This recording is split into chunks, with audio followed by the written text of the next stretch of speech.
Selain sibuk dengan profesi sebagai advokat, juga politisi, kemudian di paguyuban, apa ini kesibukan atau hobi yang Pak Joni lakoni? Oke.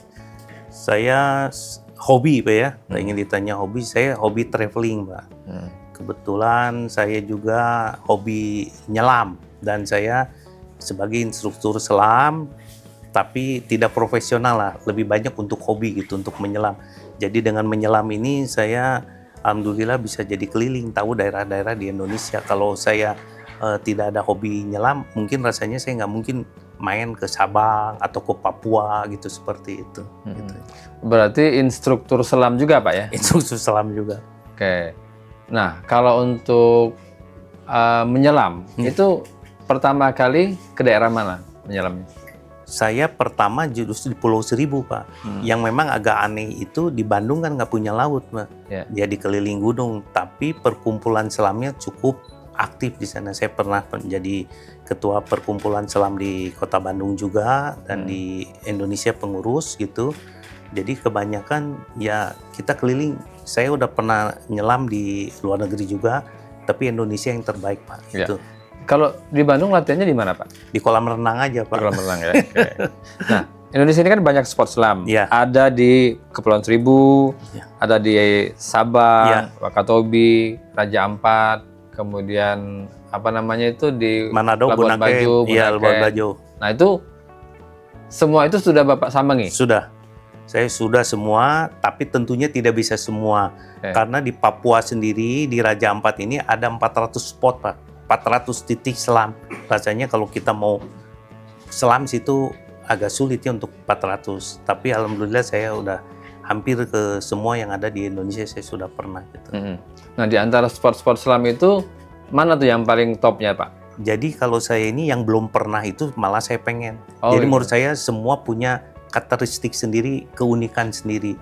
Saya senang di mana juga. Di Labuan Bajo termasuk sangat bagus Iya, juga. oke. Di Bali, di Manado bagus. Di Sabang pun sama. Ada menyelam ke laut, ada air belerang Pak. Jadi di dalam laut ada keluar air hangat. Termasuk di Sulawesi juga ada hal seperti itu. Nah ini kan terus terang kita kan belum pernah diving, tapi Iya. kalau snorkeling pernah Pak. Nah itu bagaimana sih menggambarkan keindahan alam bawah laut itu seperti apa untuk orang-orang yang belum pernah? Nah itu memang sulit digambarkan. Lain dengan nonton akuarium Pak. Lihat akuarium. Waduh kalau di laut kelihatannya kalau memang kalau udah ketagihan ya udah lupa. Dan kita merasa kalau sudah diving itu segar Pak. Oke. Karena kan ada kalau kita masuk ke dalam air di bawah tekanan di 20 meter itu membuat kita sehat. Makanya ada chamber kan. Seperti saya dengar ada beberapa artis juga di luar negeri itu sengaja supaya ingin sehat itu masuk ke chamber itu seolah-olah di dalam laut 20 meter. Itu bisa awet muda katanya. Kemudian juga untuk penyembuhan, Pak. Untuk penyembuhan jadi kalau ada patah tulang apa bisa cepat sembuh gitu. Sembuh ya. Nah, pengalaman apa yang unik yang pernah dirasakan ketika menyelam? Yang unik ya kalau saya melihat orang panik gitu ya kalau ada itu.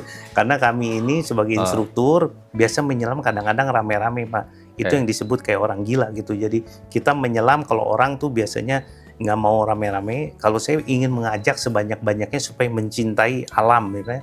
Bisa sampai 70 orang gitu. Nah kalau udah 70 orang ke dalam air bisa bersama-sama itu kan seperti apa gitu. Nah itu melihat kita situasi orang seperti apa. Ya banyak lah uniknya. Tapi kalau mengenai keindahan dalam laut, ya uniknya kalau menurut saya itu bukan melihat ikan 1-2, tapi bisa ratusan ribuan yang bergerombol seperti itu. Ya. Itu sangat ya mengagumkan.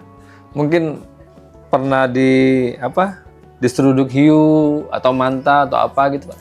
Kalau hiu ada Pak, tapi itu saya terjadi di Maldives. Di Maldives. Dan memang saya udah 4 kali ke Maldives karena saya terkesan sekali. Kalau saya senang melihat ikan-ikan besar gitu.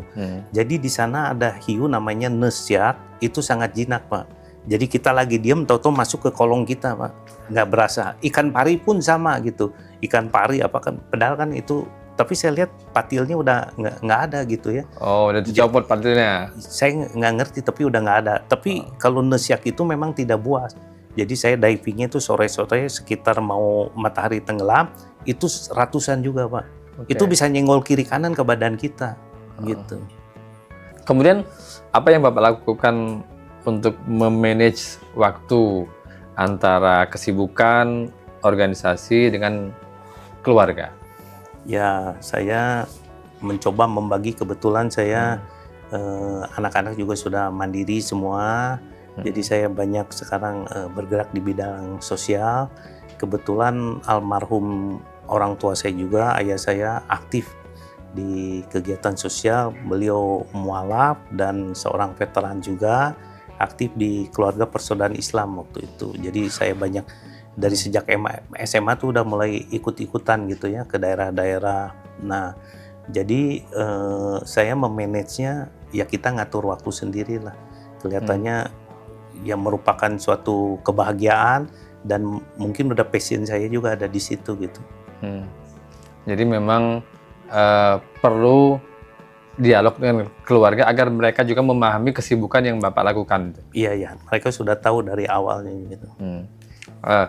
Oke, untuk Pak Joni apa nih pesannya untuk anak muda supaya bisa belajar dengan baik, bisa juga menginspirasi orang juga gitu. Apa pesannya? Oke, pesan saya tentunya bagi generasi muda yang masih sekolah mungkin ya. Sekolah itu sangat penting, tapi dari pengalaman saya jejaring network sangat penting juga. Karena semua profesi pun semua mengandalkan network.